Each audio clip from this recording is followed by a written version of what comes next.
Et bonjour les grands trésors. Ah, c'est marrant, c'est la peinture gold qui vient avec moi. J'ai ressorti l'artillerie lourde, qui est le micro, parce que là c'est un sujet que j'affectionne particulièrement, que je vais tentativer de vulgariser, de traiter. J'espère que vous allez bien. Je vous fais cette vidéo dans l'espoir de partager quelque chose que je constate être universel. Je vais pour ce faire me servir de mon expérience à moi pour densifier, exemplariser. C'est pas une vérité universelle, tu prends ce qui résonne, ce n'est pas pour parler de ma vie, c'est pour mettre en relief quelque chose qui nous concerne tous. Et alors, je vais parler de la foi. Je vais remettre le contexte quand même.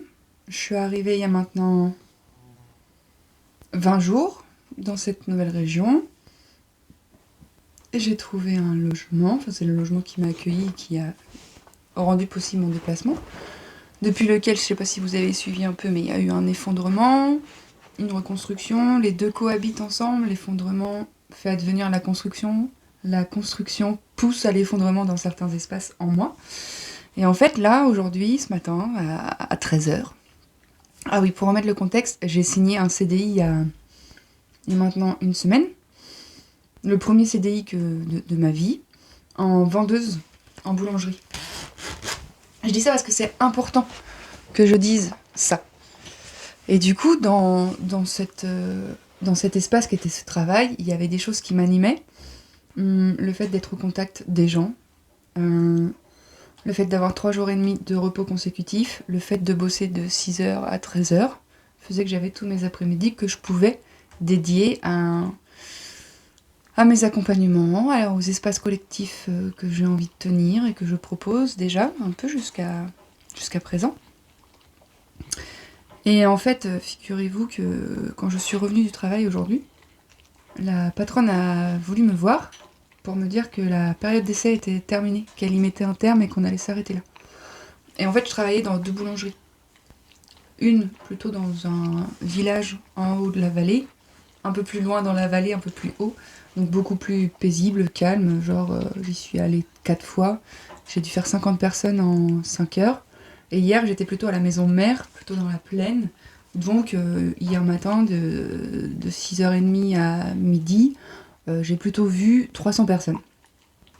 C'est un espace dans lequel les gens sont pressés. Parce que c'est l'embauche, parce qu'ils prennent leur truc avant d'aller au boulot. Et ça s'enchaîne. J'ai eu 5 minutes consécutives où il n'y avait personne dans la boutique. Et en fait, elle m'a appelé ce matin quand j'étais à la boutique pour me dire qu'il y avait une erreur de caisse d'hier et qu'il fallait que je fasse attention parce qu'il y avait un trou de 30€. Et en fait, c'est vrai que j'ai appris qu'après, que par exemple, la bière, elle coûtait 3,50 au lieu de 2. Que le grand café, c'était 2 au lieu d'1. Enfin, plein de petits trucs qui fait que sur 300 personnes, c'est fort possible qu'il y ait 29€ en moins si je fais les petites boulettes comme ça de gauche à droite. Et en fait, du coup, je n'ai plus de boulot. Et alors, c'était vraiment intéressant le coup de bambou que je me suis pris en mode ah bah dis donc, celle-ci, je l'ai pas vue venir. Je l'ai tellement pas vue venir parce que vraiment, pour moi, à travers cette situation professionnelle, ce CDI, il y avait une sécurité que j'allais chercher. Une sécurité complètement caduque, plus que assujettie à une entité extérieure. Et du coup, ça attestait simplement d'un espace en moi apeuré, et que cet espace apeuré en moi a mis dans la forme une prise à l'extérieur. Et si bien évidemment ça peut contribuer l'extérieur à réhabiliter l'intérieur, à resécuriser, tout investir à l'extérieur pour espérer goûter une sécurité intérieure, ben ma foi c'est un petit peu foireux. Parce que je n'ai pas la main sur cette situation-là, mais j'avoue que moi je n'ai jamais signé de CDI, que j'ai une façon d'être au monde, de vivre, qu'on pourrait qualifier d'original, et encore que moi j'ai plein d'amis et d'êtres chers que j'aime, qui ont le même mode de vie, et que j'affectionne particulièrement parce qu'il permet une certaine liberté. Il est bien évidemment demandé sur ce chemin de vie qu'est le mien de cultiver ma foi et de m'en remettre à plus grand. Et là, à travers cette expérience, il y a eu 2 mouvements. Il y a eu un effondrement de ce personnage qui j'ai un CDI, j'ai une situation, je suis quelqu'un de stable et de fiable, et tous les mois je vais avoir la même somme, mais tous les mois je vais aussi travailler. Ce qui en soi n'est pas le problème. C'est juste l'espace depuis lequel tu le fais peut poser un problème à un moment donné, mais il n'y a même pas de problème dans ce que je suis en train de vivre. Je mets juste en relief quelque chose qui nous concerne tous et qui fait qu'à un moment donné, on reste dans des situations qui nous sécurisent depuis un espace apeuré et on compte sur l'extérieur pour restaurer la sécurité. Et comme je l'ai dit, l'extérieur peut contribuer à la restauration, mais c'est bel et bien en étant présent à l'intérieur et en se remplissant de soi, en allant visiter ses peurs, en traversant les peurs. Les peurs, pour moi, c'est juste un espace à l'intérieur de soi qui manque d'amour, qui manque de soi. Une absence à soi, pour moi, va générer une peur. Et alors, quoi de mieux dans la forme que de rencontrer cette peur, ce vide, cette inquiétude, cette histoire qui se raconte, pour s'arrêter et remplir de soi cet espace. Remplir d'amour ce qui a été touché par autre chose. Et alors c'est très intéressant parce qu'en fait, dans le mouvement premier, il y avait vraiment « oh là là, oh my god ». Toute cette sécurité illusoire sur laquelle j'avais construit ma nouvelle identité ici, vient de s'effondrer. Et en fait, c'est la vie qui me rappelle que c'est pas là en fait. C'est pas là et c'est pas ça.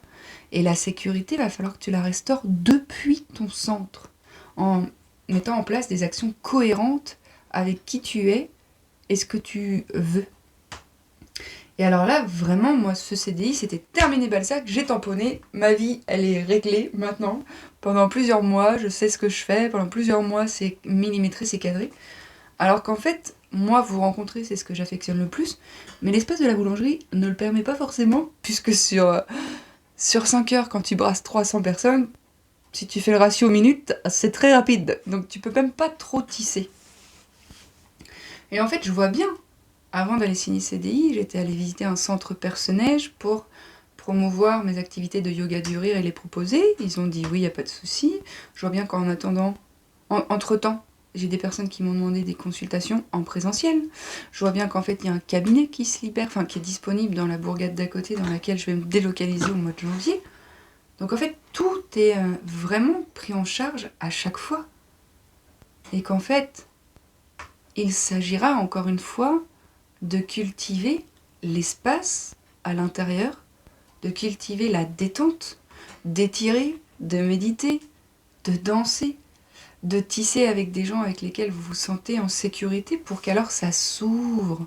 Et quand ça s'ouvre, il y a cette énergie de vie qui peut nous traverser et nous montrer le chemin. Et je crois qu'on est beaucoup trop dans une forme de contrôle pour mettre à distance les peurs. Dans mon parcours de vie, moi, on m'a souvent dit « mais tu te protèges pas du vivant, enfin, tu mets pas des garde-fous ». Et moi j'étais là « mais pourquoi tu veux que je me protège de la vie ?» Au pire, la vie va me faire prendre un mur. Mais ce mur, il est nulle part ailleurs qu'à l'intérieur de moi, entre moi et moi. Et il va se densifier dans la forme à travers une expérience, et on va appeler ça un mur. Ok. Mais si je me préserve des murs, mais qui en moi est au contrôle ? Qui en moi drive ma vie ? Et souvent, c'est une partie de moi apeurée qui veut contrôler. Parce qu'il ne fait pas confiance. Parce qu'il est séparé de sa source. Parce qu'il est rempli de colère, rempli de tristesse, rempli de trauma, ces charges électrochimiques qui prennent toute la place dans nos structures et qui vibrent une certaine fréquence. Et que depuis cet espace de vibration, il y a la matière qui se dessine en résonance avec ce qu'on vibre. Et alors, mais quoi de mieux que de laisser ces vibrations être, et puis d'observer ce qui se goûte dans les expériences, dans la forme, et puis revenir, indépendamment de l'histoire et de la forme, à qu'est-ce que je ressens là ? Qu'est-ce qui est là, dans cette expérience contractante ? Qu'est-ce qui est là, dans l'organisme, dans l'être, dans le corps ? Le corps qui n'est que le réceptacle de l'être. Mais qu'est-ce qui se joue ? Et alors, vraiment, s'asseoir, s'arrêter, respirer dans ces espaces, ça demande un courage, parce qu'on est beaucoup plus habitué à s'agiter, puis à aller se dire à qui veut l'entendre, c'est dégueulasse, on m'a pas repris, on m'a même viré en fait. Bah, on m'a viré carrément. J'ai jamais été virée, mon gars. Ah là là. Et c'est ok. C'est ok, en fait. C'est complètement ok. Et le truc le plus drôle dans tout ça, c'est qu'il y a même une détente qui s'est installée dans l'après-coup. Bah, bien évidemment, puisque cette projection illusoire, je l'ai créée depuis un espace de manque. Donc quand ça s'effondre, il y a l'opportunité, si j'ai conscience de ce qui se goûte, que je fais pause et que je reste à l'intérieur de moi, de remplir cet espace de moi. Qu'est-ce que je veux, moi? Et la vérité, bien évidemment que si j'avais bossé 5 semaines, peut-être que j'aurais pris le rythme. Bien évidemment que ce rythme-là, je l'ai tenu quand j'étais gamine. Quand j'étais plus jeune, en fait. Mais là, c'est un rythme qui est beaucoup trop accéléré pour moi. Moi, je veux plus. Je veux plus être en apnée pendant 6 heures. Je veux plus... Ah non. Moi, je drivais ma barque comme je le fais depuis maintenant longtemps. Et là, bah ouais, l'expérience s'est proposée à moi pour aller récupérer cet espace. Et c'est ok. Et c'est vrai que du coup, c'était une façon pour moi, dans cet effondrement, dans cette arrivée ici, de trouver une prise. Alors qu'en fait, je vous jure, ce matin, à la boulangerie, il y a un homme qui est rentré, qui était venu la semaine dernière. Et c'est vrai que moi, j'aime les gens, j'aime la vie. Les gens, je les accueille, mais comme si je les aimais du fond du cœur, tu vois. Mais je les aime du fond du cœur, en fait. Ces énergies densifiées à travers un homme, une femme, une mamie, un chien. J'aime le vivant, quoi. Donc quand j'accueille, ça se ressent. Donc je souris. Et il y en a beaucoup qui me disent « Ouais, mais quel sourire, moi, je vais revenir là tout le temps. » Mais revenez, j'en ai plein des sourires à offrir. Parce que c'est bon d'être en lien, tout simplement, en fait. Et donc cet homme qui, la semaine dernière, m'a dit « Oula, Maquet, je vais revenir là, parce qu'il y a un très joli sourire. » Je dis « Mais revenez. » Et en fait, il est revenu aujourd'hui, ce matin, et du coup, j'étais à la plus petite boutique. Donc ce matin, 50 personnes. Donc pour le coup, le temps, tu l'as. Tu l'as, mais tu peux pas faire ce que tu veux, parce que t'es quand même derrière un comptoir, tu vois. Et en fait, j'ai discuté avec cet homme. J'ai pris le temps, on l'avait. Il y a même une autre cliente qui est arrivée. J'ai dit, vous êtes pressé ou pas? Je sais, parce que sinon je cherche la dame. Et puis on continue après. Il me dit, non, je suis pas pressé. Donc en fait, il est resté dans la boutique. Et il m'expliquait qu'il avait monté une asso qui accueillait des personnes en situation en difficulté. Des gens qui sont sortis de la rue, des gens qui sont en réinsertion, des gens qui sortent de l'hôpital et qui ont besoin d'un endroit posé, ou se détendre, ou se relâcher. Il n'est pas question d'argent dans cet espace, il est question de, si tu files un coup de main, c'est cool. Si tu peux participer parce que tu as bien bossé et que tu as envie de faire 50 balles pour ton mois, tu mets une enveloppe. Mais en fait, au contact de la vibration de cet homme, moi, ce qui s'est passé dans mon dedans, ça m'a réactualisé dans une vibration beaucoup plus dense, beaucoup plus substantielle, beaucoup plus originelle, beaucoup plus joyeuse.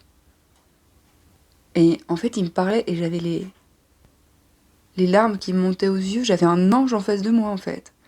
Et j'étais là, mais partout les miracles sont pour peu d'y être aussi. Et en fait, je vois bien que dans le rythme frénétique de cette société, la présence a la difficulté à émerger. Et moi, je m'estime être quelqu'un qui vient d'un terreau très traumatique, où l'agitation fait beaucoup partie de ma structure dans certains espaces, que je me suis beaucoup perdue dans l'autre, que je me suis beaucoup laissée embarquer par l'autre, et depuis quelques années, vraiment, je ralentis. Je ralentis, la vie à travers moi se restaure.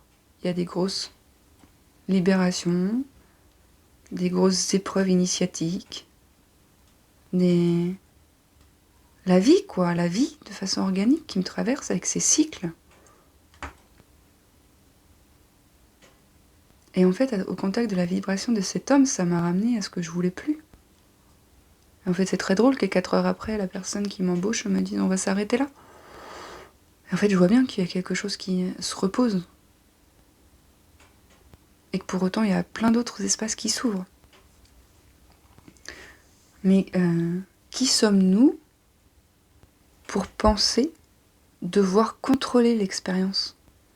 Qui sommes-nous pour prévoir des business plans, des projets sur les 20 ans à venir?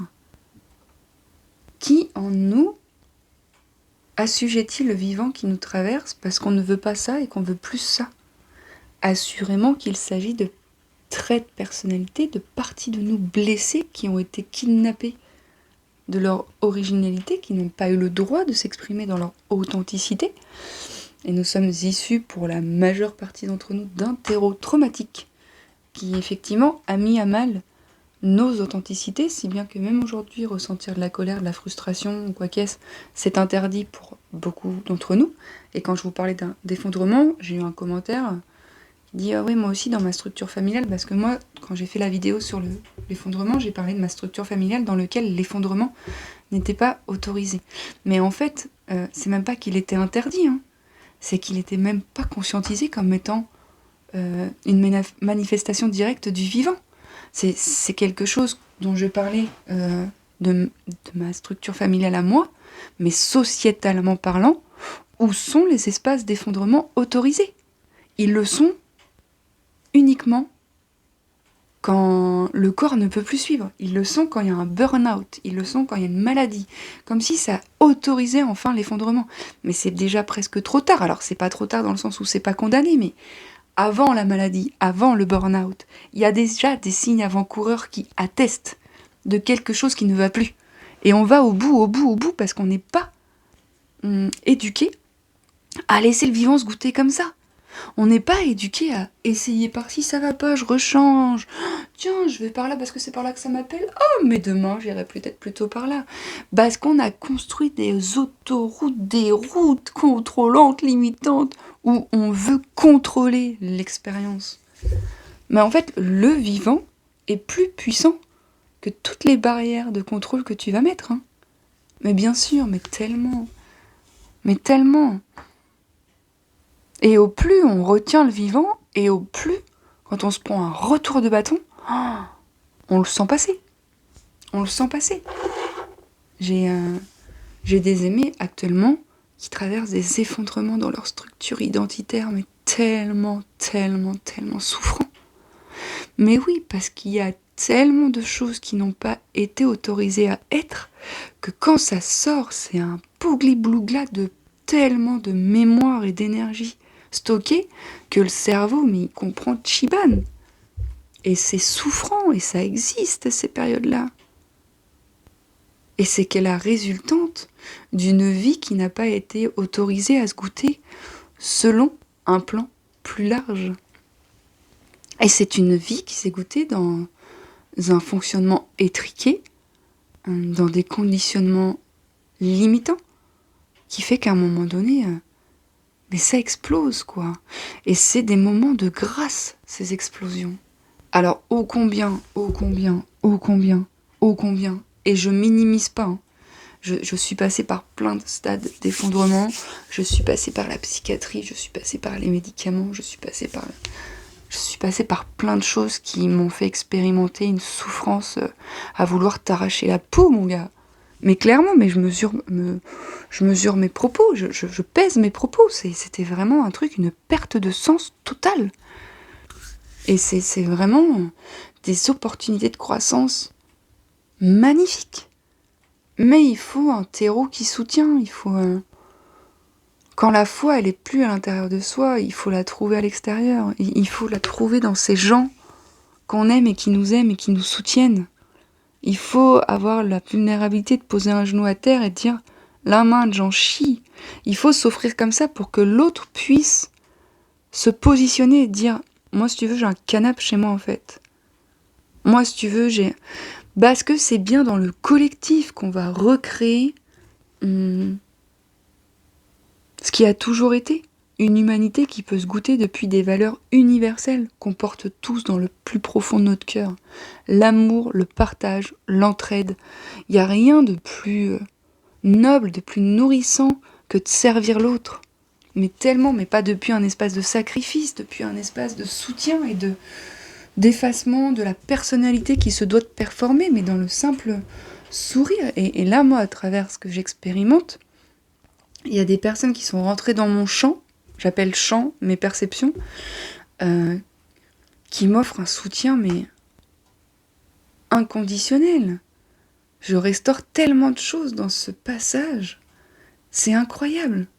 Moi, j'ai pas peur de partager mon authenticité parce que je sais qu'elle résonne chez beaucoup d'entre nous et qu'on n'ose pas forcément poser le mot, poser le verbe. Et pourtant, des fois, juste d'écouter quelqu'un qui raconte comment c'était pour lui, je dis mais oui, mais moi aussi en fait. Et là, on recrée du lien. Et là, on se souvient de qui nous sommes. Nous sommes des êtres de lien. Nous sommes faits pour vivre ensemble. Avec des espaces, il n'y a pas de sous-sail, je te parle pas d'accueillir 25 personnes dans mon 30 mètres carrés, non. Mais dans un lien, maintenant il y a la technologie, il y a plein de trucs, alors faut pas tout diaboliser. J'entends beaucoup de personnes qui diabolisent les réseaux, mais en fait, c'est comme tout, c'est neutre. Ce crayon, je peux t'écrire une lettre d'amour, comme je peux t'arracher un œil avec. Bah oui, ça dépendra de la façon dont je m'en sers. Donc vraiment, je nous aime tellement quand on est en lien authentique et vulnérable depuis un espace de... je fais plus semblant. Et le plus dur, c'est que pour moi, enfin le plus dur, ce que je peux observer d'assez rigolo, c'est que j'ai des personnes que j'aime et qui m'aiment qui m'ont dit « Mais ça te va très bien, la vente, t'as toujours le sourire, t'aimes tellement les gens. » Ben ouais, oui, mais ça suffit pas en fait. Visiblement, c'est pas par là. Et je vois très bien ce qui va être possible de faire dans un cadre plus libre que ce CDI. Et je suis d'ailleurs très curieuse de ce qui s'en vient, et très émerveillée, et très joyeuse, et très enthousiaste à l'idée d'avoir libéré cet espace et d'avoir expérimenté ça. Et j'ai rencontré des personnes merveilleuses dans le cadre de mon travail en une semaine, que ce soit ma collègue ou que ce soit des clients. Ah là là, c'est merveilleux, l'autre. Il n'est pas question de se priver du miracle de l'autre. Et je nous souhaite sincèrement de cultiver la foi, quoi. De retrouver cet espace en nous qui soutient, qui porte, et puis d'arrêter de porter. De poser un genou à terre et dire là j'en peux plus. Et puis de laisser le vivant nous écarteler pour qu'à travers l'expérience, il y ait une rencontre possible en soi, avec soi. De tout cœur les grands trésors, je vous embrasse, je nous aime très très fort et à tout vite.